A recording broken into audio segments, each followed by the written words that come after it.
ളെ അനുഗ്രഹത്തിൽ ചേർത്ത് നിർത്തുകയാണ്, പങ്കാളികളാക്കുന്ന സമയമാണ്. ഈ സമയം നഷ്ടപ്പെടുത്തരുത്. ഈ ഒരു കൂട്ടായ്മയിൽ നിങ്ങൾ മാറി നിൽക്കരുത്. ഇത് വലിയൊരു കുടക്കീഴിൽ നിൽക്കുന്ന ഒരു അന്തരീക്ഷത്തിലാണ് നമ്മളുള്ളത്. വലിയ അനുഗ്രഹങ്ങളും നന്മകളും നമ്മുടെ ജീവിതത്തിലേക്ക് വരുന്ന സമയമാണ്. നിങ്ങളുടെ നിയോഗങ്ങൾ സമർപ്പിക്കുക.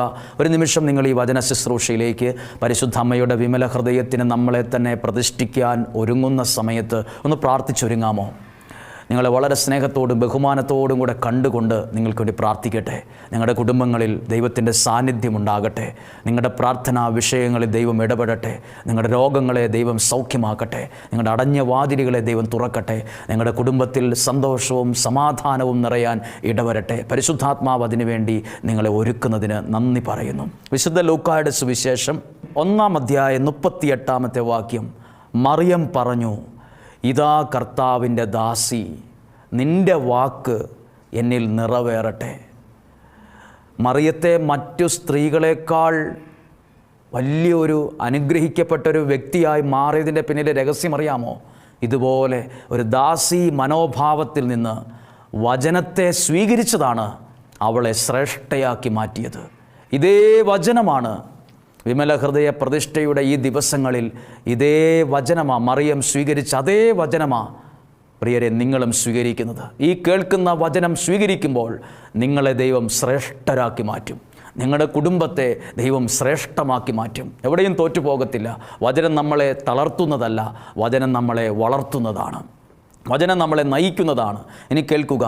ഒരു നിമിഷം ഒന്ന് പ്രാർത്ഥിക്കാമോ? കർത്താവേ, അങ്ങയുടെ എളിയ ദാസനാണ് ഞാൻ, അങ്ങയുടെ എളിയ ദാസിയാണ് ഞാൻ. അങ്ങയുടെ വാക്ക്, അങ്ങയുടെ വചനത്തെ മറിയത്തെ പോലെ ഞാനും സ്വീകരിക്കുന്നു, എൻ്റെ കുടുംബവും സ്വീകരിക്കുന്നു. ആ വചനത്തിൽ ഞാൻ വിശ്വസിക്കുന്നു. ആ വചനം എനിക്കൊരു അനുഗ്രഹമാകണേ എന്നൊന്ന് മനസ്സിൽ പ്രാർത്ഥിച്ചേ. മനസ്സിലൊന്ന് പ്രാർത്ഥിച്ച്, അങ്ങയുടെ എളിയ ദാസനാണ് ഞാൻ, അങ്ങയുടെ എളിയ ദാസിയാണ് ഞാൻ, കുറവുള്ള ഒരാളാണ്.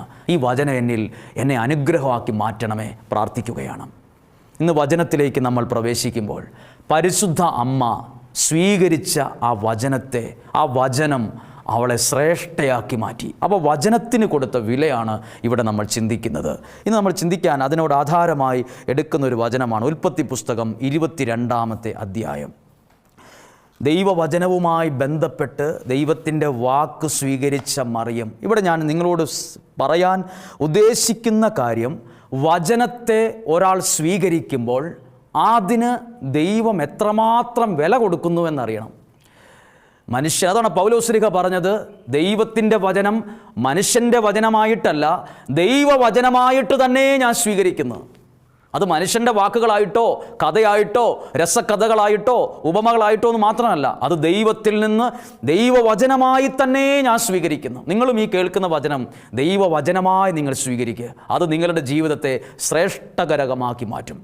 ഇന്ന് നോക്കൂ, ഇന്ന് ഒത്തിരി പേർക്ക് ജീവിതം എന്നാണെന്നറിയില്ല. BTech ഉണ്ട്, MTech ഉണ്ട്, എല്ലാ കഴിവുകളും ഡോക്ടറേറ്റും എല്ലാം ഉണ്ട്. പക്ഷെ ജീവിതം എന്നാന്ന് മാത്രം അറിയില്ല.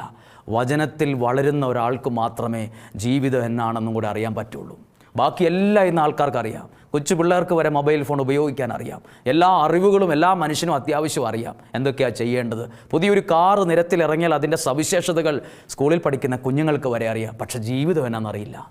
ജീവിതം എന്നാണെന്നറിയാത്ത, പെട്ടെന്ന് തളർന്നു പോകുന്ന, മനസ്സ് തളരുന്ന ഒരു ലോകത്തിലാണ് ജീവിക്കുന്നത്. എല്ലാം അറിയാം, പക്ഷേ പെട്ടെന്ന് തളർന്നു പോകും, പെട്ടെന്ന് അവർ വീണു പോകും, പെട്ടെന്ന് അവർ ശുഷ്കിച്ചു പോകും, വാടിപ്പോവും, ശക്തിയില്ല. ദൈവവചനത്തിൽ വളരുന്നവരെ ശക്തിയോടെ നിലനിൽക്കത്തുള്ളൂ. നമുക്കിന്ന് ദൈവവചനം സ്വീകരിക്കുന്ന ഒരാൾക്ക് ദൈവം കൊടുക്കുന്ന വില ഒന്നറിയാൻ ആഗ്രഹിക്കുകയാണ്, പറയാൻ ആഗ്രഹിക്കുകയാണ്. ഉൽപ്പത്തി പുസ്തകം 22-ാം അധ്യായത്തിൽ അബ്രാഹത്തിൻ്റെ ബലിയെക്കുറിച്ച് എഴുതിയിട്ടുണ്ട്. അവിടെ വായിക്കേണ്ട ഒരു വാക്കാണ്.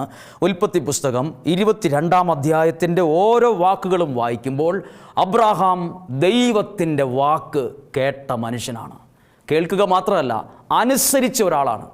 അബ്രാഹാം ആരാണെന്ന് വായിക്കുമ്പോൾ അബ്രാഹത്തോട് ദൈവം പറയാണ്, നിൻ്റെ മകനെ മലമുകളിൽ എനിക്ക് വേണ്ടി ബലി അർപ്പിക്കണം എന്നെല്ലാം പറഞ്ഞ് മകനെയും കൂട്ടി ബലിയർപ്പിക്കാൻ പോകുന്നത് ദൈവത്തിൻ്റെ വാക്കു കേട്ടിട്ടാണ്. ദൈവത്തിൻ്റെ വാക്കാണ്, ആ വാക്കിനാണ് വില കൊടുത്തത്. ഭാര്യയോട് പോലും അബ്രാഹാം പറഞ്ഞില്ല ഞങ്ങൾ ഇന്നതുപോലെയാണ് ദൈവം പറഞ്ഞ. ആ വാക്കിന് വില കൊടുത്ത് അബ്രാഹാം പോകുന്നു. ദൈവത്തിൻ്റെ വാക്കിന് വില കൊടുക്കുന്നവർ എവിടെയും നിരാശപ്പെടേണ്ടി വരില്ല. അവരുടെ ജീവിതം എവിടെയും പെട്ടുപോകില്ല. അവരുടെ ജീവിതം എവിടെയും തകർന്നു പോകില്ല. കാരണം അവർ നിൽക്കുന്നത് ദൈവത്തിൻ്റെ വാക്കിലാണ്, ദൈവത്തിൻ്റെ വചനത്തിലാണ്. ഇന്ന് നമ്മൾ എത്രയോ പേർക്ക് ബൈബിൾ ഒരു പുസ്തകമാണെന്നേ അറിയത്തുള്ളൂ. വായിക്കാത്തൊരു പുസ്തകം കണക്ക് പ്രാർത്ഥനാമുറിയിൽ ഇരിക്കുന്നു എന്നതിനപ്പുറം ഈ വചനത്തെക്കുറിച്ച് നിങ്ങൾക്ക് എന്നാ അറിയാം? ഈ വചനം ദിവസവും വായിക്കാത്ത എത്രയോ പേരുണ്ട്. എന്നെ കേൾക്കുന്ന എത്രയോ പേർ ഇതിനകത്തെ 10 വചനങ്ങൾ പോലും അറിയാത്തവരുണ്ട്. ഇത് കേവലം പുസ്തകമായി സ്കൂളിൽ പഠിക്കാൻ തന്നിട്ടുള്ള സിലബസ് അല്ല. ഇത് ദൈവത്തിൻ്റെ വചനമാണ്. ഇത് എല്ലാ ദിവസവും ഒരാൾ വായിക്കുകയും ധ്യാനിക്കുകയും ചെയ്യേണ്ടതാണ്. ഇത് ദൈവത്തിൻ്റെ വചനമാണ്. ഈ വചനത്തെ സ്വീകരിക്കുന്നവരുടെ ജീവിതം ശ്രേഷ്ഠമാകുമെന്നല്ലേ മറിയത്തിൻ്റെ ജീവിതം നമ്മളെ പഠിപ്പിക്കുന്നത്? ഇവിടെ ഒരു വാക്ക് നിങ്ങളുടെ ശ്രദ്ധയിൽ കൊണ്ടുവരികയാണ്. അബ്രാഹാം ബലിയർപ്പിക്കാൻ പോകുന്ന സാഹചര്യമാണ് ഇവിടെ എഴുതിയിട്ടുള്ളത്. ബലിയർപ്പിക്കാൻ പോകുമ്പോൾ ദൈവം പറയുന്നൊരു വാക്കുണ്ട്, നീ എൻ്റെ വാക്കനുസരിച്ചതുകൊണ്ട് നിന്റെ മക്കൾ പോലും അനുഗ്രഹിക്കപ്പെടുമെന്ന്. അതാണ് 22-ാം അധ്യായം 18-ാമത്തെ വാക്യം. എല്ലാവരും ഒന്ന് ശ്രദ്ധയോടെ കേൾക്കാമോ? ഉൽപ്പത്തി പുസ്തകം 22-ാമത്തെ അധ്യായം. ദൈവവചനം അനുസരിക്കുന്നവർക്ക് ദൈവം കൊടുക്കുന്ന വില എന്താണെന്ന് കേട്ടോ. 22-ാം അധ്യായം 18-ാമത്തെ വാക്യം അബ്രാഹത്തോട് പറഞ്ഞു, അബ്രാഹാം, നീ എൻ്റെ വാക്ക് അനുസരിച്ചത് കൊണ്ട് നിന്റെ സന്തതിയിലൂടെ ലോകത്തെ ജനതകളെല്ലാം അനുഗ്രഹിക്കപ്പെടും. അപ്പനെന്ന നിലയിൽ അബ്രാഹാം ദൈവത്തിൻ്റെ വാക്കനുസരിച്ചിട്ട് കിട്ടിയത് തലമുറ അനുഗ്രഹമാവുന്നത്. ഒന്നും കൂടെ ആ വാക്ക് ഞാൻ വായിക്കുകയാണ്. അബ്രാഹത്തോട് ദൈവം പറയാണ്, നീ എൻ്റെ വാക്ക് അനുസരിച്ചതുകൊണ്ട് നിൻ്റെ മക്കളിലൂടെ. നോക്കൂ, ദൈവവചനം സ്വീകരിക്കുന്ന നിങ്ങൾക്ക് മാത്രമല്ല അതിൻ്റെ ഗുണം, നിങ്ങളുടെ മക്കൾക്കും തലമുറകൾക്കും അതിന് ദൈവം അനുഗ്രഹം കൽപ്പിച്ചിട്ടുണ്ട്.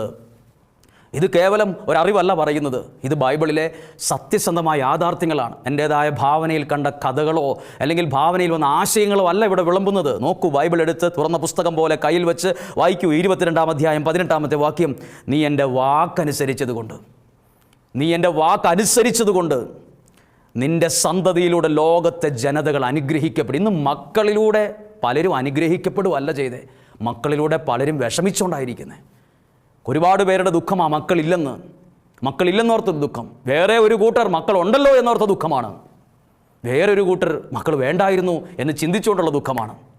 പക്ഷേ ഇതാ അബ്രാഹത്തോട് ദൈവം, നീ എൻ്റെ വാക്കനുസരിച്ചുകൊണ്ട് നിൻ്റെ മക്കൾ അനുഗ്രഹിക്കപ്പെടും. എന്നെ കേൾക്കുന്ന ഓരോ കുടുംബത്തോടും ഞാൻ പറയാം, ഇത് കേവലം സ്കൂളിൽ പിള്ളേർ പഠിക്കുന്ന കെമിസ്ട്രിയുടെ പുസ്തകം ഇരിക്കുന്നത് പോലെ, ബയോളജിയുടെ പുസ്തകം ഇരിക്കുന്നത് പോലെ, അല്ലെങ്കിൽ ഇംഗ്ലീഷിൻ്റെ പുസ്തകം ഇരിക്കുന്ന പോലെ മേശപ്പുറത്തിരുന്നിട്ട് കാര്യമില്ല. ഇത് ദൈവത്തിൻ്റെ വചനമാണ്. ഇത് കൈകളിൽ എടുക്കണം, ഇത് വായിക്കണം, ഇതിനെക്കുറിച്ച് ചിന്തിക്കണം. നിങ്ങൾ അങ്ങനെ ചെയ്യുമ്പോൾ നിങ്ങൾക്ക് മാത്രമല്ല, നിങ്ങളുടെ കുടുംബം മുഴുവൻ, നിങ്ങൾ പോലും അനുഗ്രഹിക്കപ്പെടുകയാണ്. നിങ്ങളുടെ കുടുംബം നിങ്ങൾ പോലും അറിയാതെ അനുഗ്രഹിക്കപ്പെട്ടുകൊണ്ടിരിക്കുകയാണ്. അബ്രാഹത്തോട് ദൈവം പറഞ്ഞ വാക്ക് 1000 വട്ടം പറയണമെന്ന് എനിക്ക് ആഗ്രഹമുണ്ട്. 10,000 വട്ടം വലിയ മൈക്കിൻ്റെ സഹായത്തോടെ, ബോക്സിൻ്റെ സഹായത്തോടെ ലോകത്തോട് വിളിച്ചു പറയാൻ ഞാൻ ആഗ്രഹിക്കുന്നു. നീ എൻ്റെ വാക്കനുസരിച്ചതുകൊണ്ട് നിന്റെ സന്തതിയിലൂടെ നീ അനുഗ്രഹിക്കപ്പെടും. ദൈവത്തിൻ്റെ വാക്കനുസരിച്ച ഒരാളാണ് അബ്രാഹാം. ഈ വാക്കിന് വല്ല ഗുണമുണ്ടോ? 22-ാം അധ്യായത്തിൽ ഒരു കാര്യം ശ്രദ്ധിച്ചേ. ദൈവത്തിൻ്റെ വാക്കിന് വില കൊടുത്തുപോയ അബ്രാഹാം കണ്ട അനുഭവങ്ങൾ ഒത്തിരിയാണ്. അബ്രാഹത്തോട് ദൈവം പറഞ്ഞു, നിന്റെ മകനെ ബലിയർപ്പിക്കണം. മലമുകൾ കയറുകയാണ്. ആ വാക്കിന് വില കൊടുത്ത് മല കയറിയവരുണ്ട്. മല കയറിയതാണ് അബ്രാഹാം. ദൈവത്തിൻ്റെ വാക്കിന് വില കൊടുത്ത് സങ്കടങ്ങളും വിഷമങ്ങളുമായിട്ടിരിക്കുന്നവർക്കുള്ളൊരു ദൂത് പറയാൻ പോവാണ്. അബ്രാഹാം തൻ്റെ മകനെ ബലിയർപ്പിക്കാൻ പോകുമ്പം തീയെടുത്തു, വിറകെടുത്തു, കത്തിയെടുത്തു. പക്ഷെ മകൻ ചോദിക്കുന്നൊരു ചോദ്യമുണ്ട്, അപ്പാ വിറകും തീയും കത്തിയുണ്ട്, ബലിവസ്തു എവിടെ? അപ്പം ബലി അർപ്പിക്കാൻ ആർക്കുകൂടി അറിയായിരുന്നു?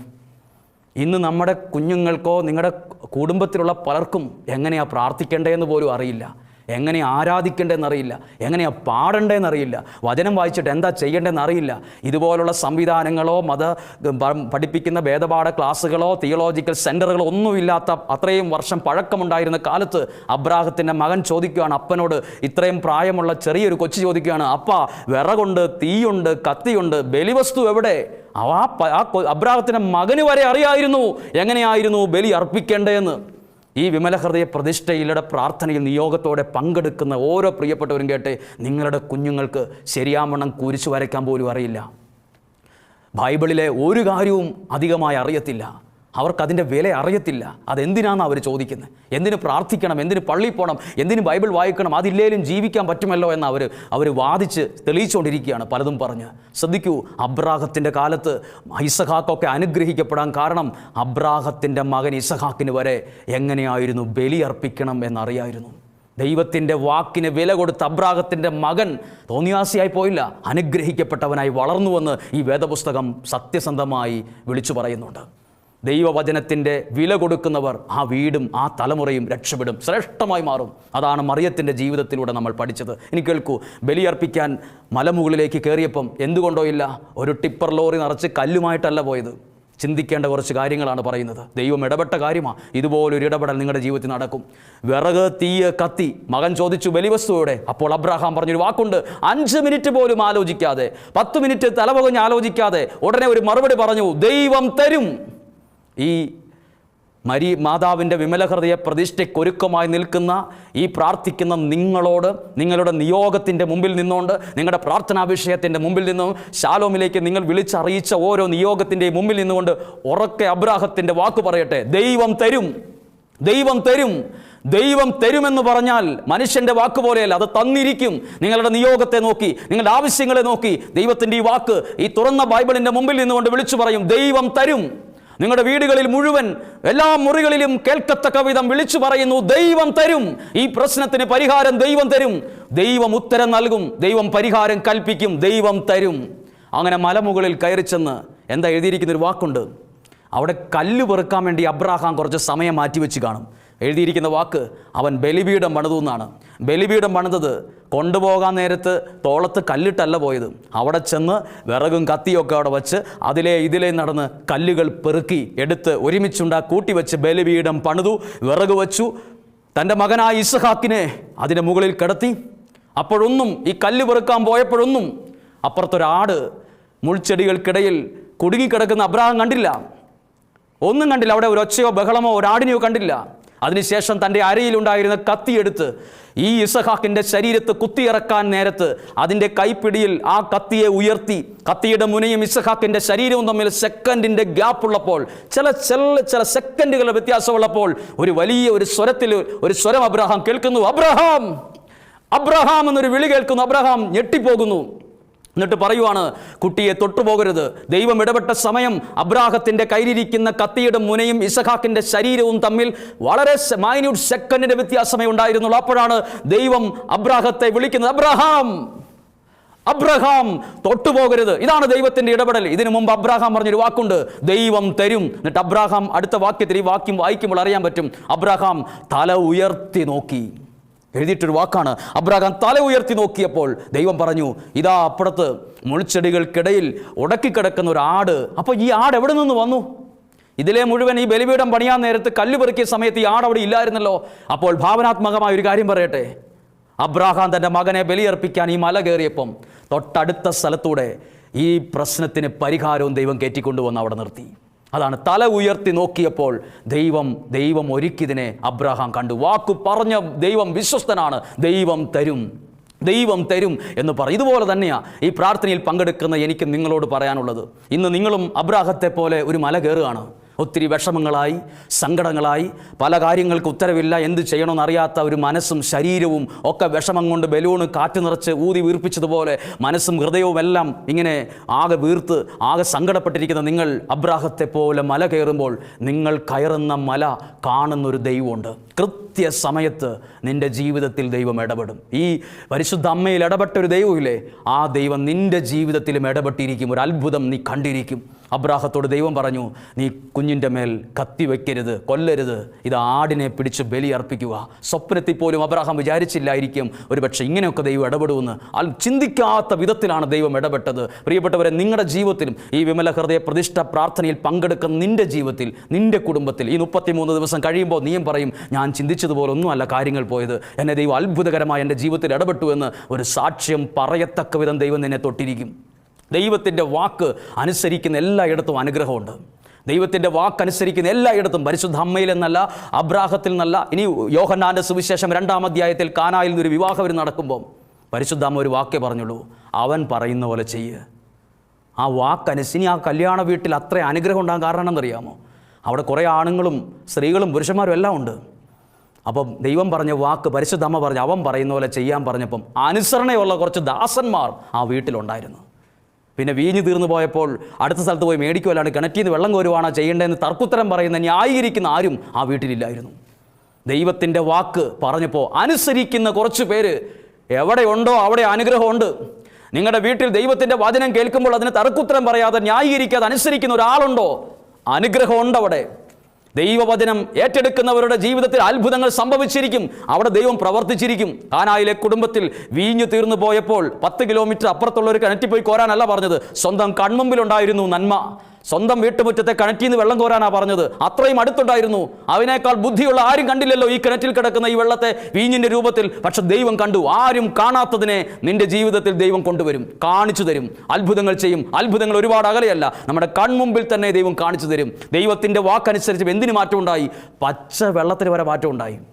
ദൈവത്തിൻ്റെ വാക്കനുസരിച്ചപ്പം പച്ചവെള്ളം വരെ അതിൻ്റെ കാഴ്ചയിൽ മാറി, അതിൻ്റെ ഭംഗിയിൽ മാറി, നിറത്തിൽ മാറി, ഗുണത്തിൽ മാറി, രുചിയിൽ മാറി. വാക്കനുസരിച്ചപ്പോൾ കിണറ്റിലെ വെള്ളത്തിന് വരെ മാറ്റം ഉണ്ടായെങ്കിൽ ദൈവത്തിൻ്റെ വാക്ക് നിങ്ങൾ വിശ്വസിച്ച് സ്വീകരിച്ചാൽ നിങ്ങളുടെ ജീവിതത്തിൽ ദൈവം മാറ്റങ്ങൾ കൊണ്ടുവരും, അനുഗ്രഹങ്ങൾ കൊണ്ടുവരും. അത് വിളമ്പിയപ്പോൾ ആളുകൾ ചോദിച്ചു, ഇത്രയും നല്ലത് എവിടെയായിരുന്നു സൂക്ഷിച്ചു വച്ചത്? എനിക്ക് വേണ്ടി അനുഗ്രഹം സൂക്ഷിച്ചു വച്ചിരിക്കുന്ന ഒരു ദൈവമുണ്ട്. മറ്റൊരു കാര്യം പറയട്ടെ, ദൈവവചനം സ്വീകരിക്കുന്നവർക്ക് വേണ്ടി ദൈവം അനുഗ്രഹത്തെ കരുതി വച്ചിട്ടുണ്ട്. അവരുടെ ജീവിതത്തെ അത്ഭുതമാക്കാൻ ദൈവം പ്ലാനിട്ടിട്ടുണ്ട്. ഇതൊക്കെ സത്യമാണ് പ്രിയപ്പെട്ടവരെ. ഒരുപക്ഷെ വേഗത്തിൽ സംസാരിക്കുമ്പോഴും പറയുമ്പോഴും ഇതിൻ്റെ മുഴുവനായ അർത്ഥത്തിൽ നിങ്ങൾ എവിടെയെങ്കിലും മനസ്സിലാക്കാതെ പോയാൽ ക്ഷമിക്കുക. ഈ വാക്യങ്ങൾ ചേർത്ത് വെച്ച് ഒന്നും കൂടെ ചിന്തിക്കണം. അബ്രാഹാം എപ്പോഴാണ് അനുഗ്രഹിക്കപ്പെട്ടത്? ദൈവം പറഞ്ഞു, നീ എൻ്റെ വാക്കനുസരിച്ചുകൊണ്ട്.